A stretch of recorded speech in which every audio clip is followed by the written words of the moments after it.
Hey there everyone, this is Samuel Johnson and welcome back to the Spider-Verse Retrospectives, and today we'll be continuing our discussion of the Spider-Man 2099 tie-ins to Spider-Verse as we take a look at Spider-Man 2099 Volume 2, Number 7. Now, last time on Spider-Man 2099. So, after the Spider Army went to go recruit Otto's superior Spider Army, they wound up getting ambushed by the Inheritor Deimos. However, both Spider Armies were able to work together and take Deimos down, and even landing a killing blow. However, after Deimos was killed, he wound up coming back in another body, and so as all hell broke loose and the Spider Armies wound up disbanding, in the midst of the chaos, Miguel O'Hara, the Spider-Man of 2099, was able to grab Deimos' body, and with the assistance of the six-armed Spider-Man and Lady Spider, was able to run off into 2099, as that was the superior Spider-Man's base, and pretty much and hide the body so that they could dissect it and figure out what made it tick.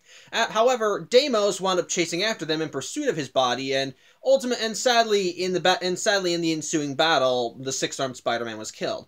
However, after a bit of coercion to the head of Alchemax, Tyler Stone, Spider-Man 2099 was able to trick Deimos into entering one of Alchemax's labs, one that contained a stasis field. And the instant Deimos got into proper position, he was held in place, and Miguel let him know he was not going to be leaving for a while. Which is where this issue picks up, as we see Deimos struggling in the stasis field, and Miguel confirming to Lady Spider he ain't going anywhere. The thing uses way too much power, and even someone as powerful as Deimos probably wouldn't be able to overcome it, as just to put a dent in it, he would have to take out the entire power grid for the Eastern Seaboard, and even then, that's all it would do, a dent. It wouldn't break. So yeah, even for one of the Inheritors, this thing is going to be a hard nut to crack. However, that's all good for the Spiders, as now since Deimos is captured, that means they've got time to do things, and one of those things is, well, Miguel's got kind of a vendetta with Tyler Stone, as, just to remind you, he was the one that trapped Miguel in 2014. As such, the two Spideys end up going up to Tyler Stone's office, and while he does threaten them to not come in any further, as he has a laser station inside, that's fine with Miguel, as, well, that's fine with Miguel, as he does still have some demands to make of Tyler. Specifically, he wants Tyler to send some of his men to where they stored Deimos' body and bring it back because, well, Spidey needs to examine it. He needs to see what makes it tick. You know, like I said, perform an autopsy. And while Tyler wonders, well, why should he listen to him at all? Well, Spidey kind of reminds him that he'll have to go home sometime, and does he want Spider-Man to be on his back 24/7? Well, Tyler thinks, okay, you win, and so he tells his assistant Winston to send men out and get the body. And so that's how things go. Though he does offer Spider-Man a half-hearted welcome back. So yeah, Miguel and May are able to get Deimos' body into the lab adjacent to the stasis chamber, and they do start pretty much examining it and seeing what makes it tick. And bits here that we kind of see where things kind of tied back into Spider-Verse, as I'm guessing off-panel is when Peter wound up calling Miguel and asked him what was going on. So, but either way, yeah, through cursory scans, they are examining more of Deimos' inheritor physiology and trying to figure out ways to stop him. But Deimos begins taunting them, as he's sure that they're listening in on him. Which, yeah, they are. There's a communicator between the autopsy chamber and the stasis chamber, and Deimos does confirm to Spidey that his efforts are going to be meaningless. That the Inheritors are immortal. They're all powerful beings. That the Spiders can try and oppose them, but ultimately they will fail. And basically, well, even if they fight them from their moment of their birth to their death, the Inheritors are still going to be left standing, which Miguel just kind of laughs at. And even during the whole confrontation, Deimos talks about how you can't expect this thing to hold me forever, and Miguel just kind of says back, well, actually, I think it can. That thing will kill you before it lets you out, so expect to be here for a while. However, as Miguel and May are studying Deimos' body, Miguel pulls May aside and says, while the machinery is examining Deimos' body for anything that they could utilize, he wants me to look at something. So remember back in issue 5 of Spider-Man 2099, when Exiles Miguel tried to gather together his various counterparts before Morlun killed him? Well, Miguel didn't just hide his body away and then go look for Peter. He actually looked and saw what his exile's counterpart had on him. Actually, finding a bunch of his, exiles Miguel was planning to bring a bunch of his stuff with him to Earth 616, and some of that stuff was some of the technology he used to jump between universes, including a wrist-mounted device that would enable it. However, which Miguel took, and he's been wearing the whole time. But he doesn't know how to make it work, which is where May comes in, as he wants her to examine how the device operates and essentially just figure out what makes it tick so they can utilize it properly. And May, well, she's excited for this. After all, she's a techie herself, and just seeing all the new futuristic technology that 2099 has to offer, she's like a kid in a candy store. And just from even taking the device, and just from even taking the dimensional teleporter, the scanners in the room are able to start picking it apart and seeing how it works from just in every little bit. So she's just having fun. Though, unfortunately for the two Spideys, Tyler Stone is also looking in on their findings, and that might end up coming back to bite him, but ultimately not in this storyline. However, as they're talking, Deimos ends up calling out to the two Spideys again, and starts making demands. Specifically, that they once again let him go. This time he does state that if they let him go, he and his siblings will let the Spideys live. They can just pretty much live out the rest of their days, not have to worry about the inheritors going after them, but they will be hunting the other spider people. And Deimos pretty much makes it clear this is a one-time offer, so decide fast. And as such, well, Miguel and May pretty much tell him to shove it. So they're not going to sacrifice the other Spideys just to save their own hides. As such, Deimos pretty much tells him that he warned him, and he starts kind of getting into a meditative pose, which starts to worry the two Spideys, or more specifically May, because just before Deimos does that, Miguel's got a bit of business to take care of, as he has to go into another lab to deal with, I'm guessing, a plot thing that happened earlier in the books. I'm guessing it's some kind of disease he caught while in 2014, or maybe it was so I don't know. Maybe he just I'm guessing he went down there to get it cured, but while he's gone, May is watching Deimos, and she's getting a little worried. And basically, while she is eventually able to figure out how the dimensional teleporter is working, well, eventually she does end up calling Miguel and say, "Hey, Deimos, this guy, he's doing this weird meditative pose thing, and it's kind of creeping me out." Well, Miguel just tells May to not worry about it, and just let him know something crazy goes on. Well, something crazy goes on, as suddenly Deimos immediately starts trying to fight back against the stasis field again, resulting in Miguel having to run out of the biolab, presumably after he gets whatever shot he got, and run back and see what the heck's going on. And sure enough, when he and May go into the stasis chamber to see what's happening, they see Deimos just struggling against it, and well, here's the thing with the stasis field. Miguel said that the more he fights against it, the more the energy charges multiply to try and keep him in place. And well, he's resisting hard, and it's clear that the electrical charges are doing a lot of damage to him. And to the point where even Miguel realizes that if he keeps this up, he'll die. Unfortunately, that's exactly what Deimos wants. Turns out Miguel should not have told Deimos that the stasis field would kill him before he let him go, because the thing is, as I have to remind you, the Inheritors got backup bodies, and I'm assuming this takes place before the end of the Scarlet Spiders tie-ins, because, well, that's exactly what happens. The charges from the stasis field ends up overloading Deimos' systems, and he drops dead, causing the stasis field to go down, and for Deimos to essentially have left the building, so to speak. And while the scientists think this is all over, well, Spidey knows better. And so he tells me that they need to get out of here, because odds are Deimos is already on his way in another body to wreck their shit. As such, Miguel and May end up going right back to the lab where they were dissecting Deimos' other body, and they pretty much realize they gotta get out of here right now. But of course, it's still a matter of Deimos, because they can't just have him coming right after them, because he knows where they are, and odds are he's just going to make a straight beeline to it. And as a result, so with this knowledge in mind, Miguel makes a call, specifically to an acquaintance of his, someone that he thinks will be able to at least delay Deimos for a bit. And who is that supposed to be? Well, I did mention that there were other superheroes in 2099, right? And And we do end up seeing one of those heroes at work, when we cut back to Deimos, we see him flying towards Alchemax, but as he's flying along, he gets blasted off of the sky cycle he was using and landing on a building top, and we see who's the one responsible for said blast.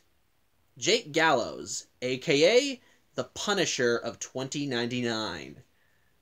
Which, okay, yeah, while I'm not that big of a Punisher fan, to be honest, even I have to admit, when I saw this, I thought, oh, this is going to be fun. Of course, Deimos thinks that the good Mr. Gallows is not going to be an issue for him either, because, well, just like with the main universe Punisher, he's just a regular guy with a bunch of weapons. But he's very adept at those weapons, and Deimos, well, he's overconfident. So Jake starts shooting at him with a laser rifle, and it does end up pushing Deimos back a bit, but even he admits that he'll eventually run out of rounds or miss, which, sadly, the latter happens as when he tries opening fire again, Deimos dodges around the blast and manages to land a hit right into Jake's face, allowing him to get close and throw the plasma rifle away. As such, Jake switches up his tactics as he goes for close-range combat and pulls out a titanium bat, and while, again, Deimos thinks he won't do jack shit with it, well, that bit of hesitation is enough for Jake to go in and just start smacking Deimos before he even gets the chance to hurt him, which is kind of weird considering how skilled the Inheritors are, but you know what? It's funny seeing Deimos get the shit kicked out of him with a titanium bat, so you know, that's funny. So you know what? I'll let it slide. Either way, Deimos still is annoyed by it. At best, this is just an annoyance to Deimos, so he says, you gotta switch things up if you really want to hurt me. So the Punisher pulls out a plasma gas rifle and shoots him with it. Of course, as we saw with Karn back in the lead-in material in Superior Spider-Man, fire attacks do jack shit to the Inheritors, and even Deimos reflects as thinking, oh, what, you think this is actually going to hurt me? And Jake's response is, well, no, I didn't think so, but the roof you're standing on is a different story. And at which point Deimos is like, wait, what? And then he just falls right through a hole in the building. It's just funny. It's this little bit of Looney Tunes thing. It's just like a split-second reaction where he realizes, wait, what? And then, it's fun. But either way, yeah, this does delay Deimos enough for Jake to call Spidey and let him know, okay, he's taken care of. If you have someplace you need to go, do it now. So, just after Miguel thanks him, he and Maid end up getting ready to leave. The results of the autopsy are unfortunately inconclusive, as while in Spider-Verse we did learn that he did learn some stuff about their biology, sadly another thing he learned is that sadly he couldn't find an alternate food source. The Inheritors still need to feast on animal totems, and they're still set on hunting Spideys, so yeah, that means the spider people are still on the menu. Either way, Miguel decides that they really have gotten everything they need to from examining Deimos' other body, and again, since Deimos is hunting for them in 2099, the best course of action is to get out of this reality as soon as possible, with Miguel thinking that the best course of action is to return to the safe zone. As such, May ends up reattaching the dimensional teleporter to Miguel's arm, and so thanks to her knowledge from scanning the device, she's able to calibrate it to send her and Miguel back to Earth 13. And while there is some doubt about whether they'll make it or not, the good news is it works. The dimensional teleporter works exactly as May wanted, and they end up on Earth 13. The downside is, though, this is after Solus attacked the safe zone, and when the comic ends, we soon see the aftermath of said battle as Miguel and May arrive in the midst of arrive to find that the Spider Army has jumped ship, and they are standing in the middle of several dead spider people. So, yeah, that's where the comic ends.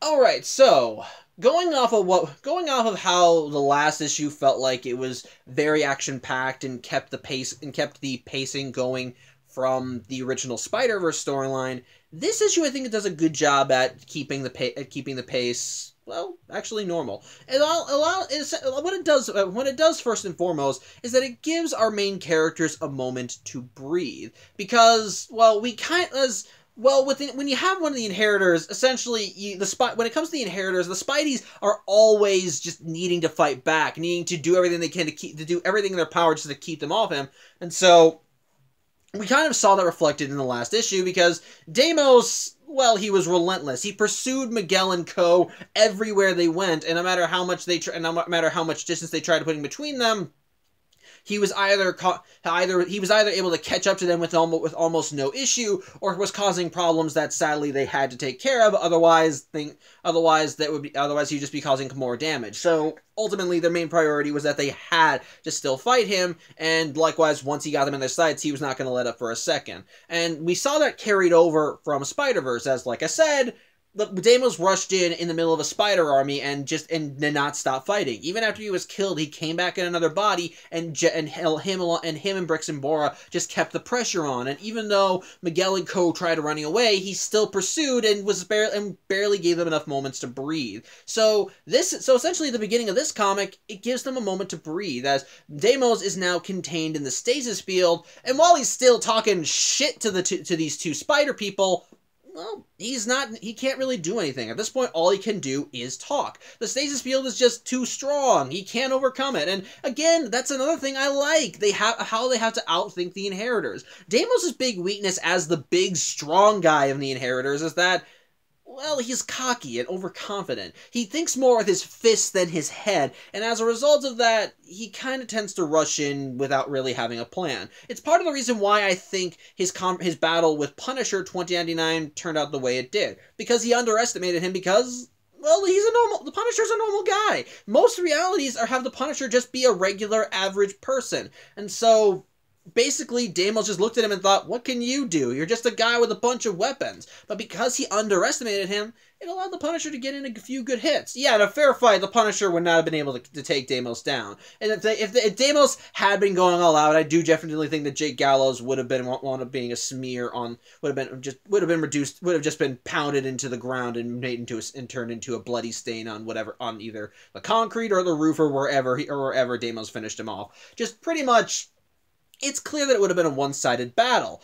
But with that being said, because Deimos was so cocky and overconfident, it allowed Jake Gallows to take advantage of those little chinks in his armor, and just start pounding him. He started blasting him with his laser rifle, and while Deimos was able to adapt around that, because once Jake pulled out the titanium bat, Deimos just kind of burst out, oh, come on, what can that do? But because he didn't even try to react, he didn't have any response when he just started getting smacked upside the head, which, that was funny. I'm not going to deny that. The whole confrontation between Deimos and Punisher 2099 was like a slapstick routine, and it's hilarious, especially seeing someone as powerful as Deimos just getting his ass handed to him by the Punisher of all people. It's great, especially with how the Punisher is able to essentially win the fight, as he pulls out with a plasma gas rifle, which I still love that. Deimos at first thinking, oh, come on, what can that do to me? See, it's doing nothing. It's like, yeah, but what about the floor you're standing? It's like, wait, what? Whoa! I don't know why. That's just, I love that just split second, what?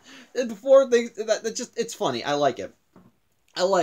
Which, yeah, I get, but yeah, pretty much, even with that in mind, but even with that little bit of action in mind, it still does, the comic still does a good job at essentially giving you some breathing room. Yes, Miguel and May are still on the clock, so to speak, as they have to continually try and think, as they continue examining Deimos' body, but for now, there's not as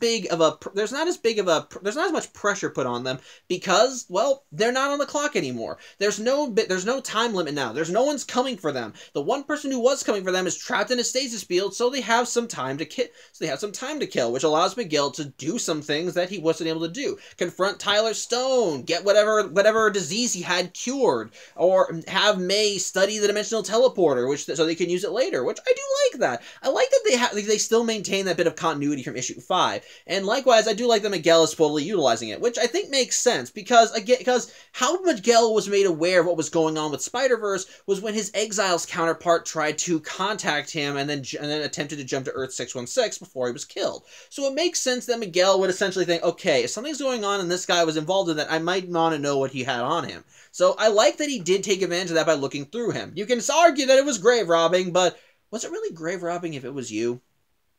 Yes, it was. The other guy was still a dead body. Either way, I do like that Miguel was still at least forward-thinking enough to see what he had on him and think, okay, if this guy was trying to warn me about whatever was going on in the multiverse, then he might have some tools that allow me to combat whatever it is he wanted to warn me about. So I do like that. I like that he did have that enough forward-thinking to take the devices, though if the fact that he needed May to study all these things and see how they work, it makes it clear that he had no idea how any of it worked.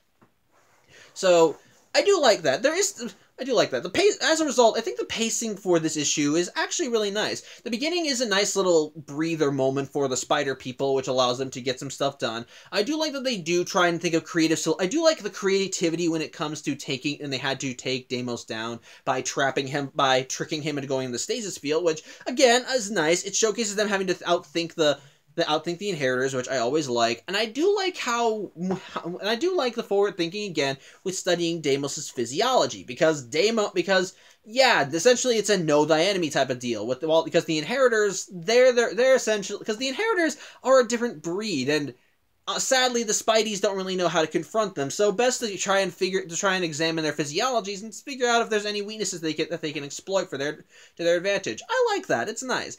Otherwise, then of course, again, I just love the confrontation with Punisher. It's just kind of fun, silly, and I do like that we get to see more superheroes from 2099 take part in this. So I dig that. It's nice, and again, the final line, in the final shot when Miguel and May arrive back on Earth 13, only to find the bodies of several dead Spider people, one of which includes the Cosmic Spider-Man, who was supposed to be their ace in the hole.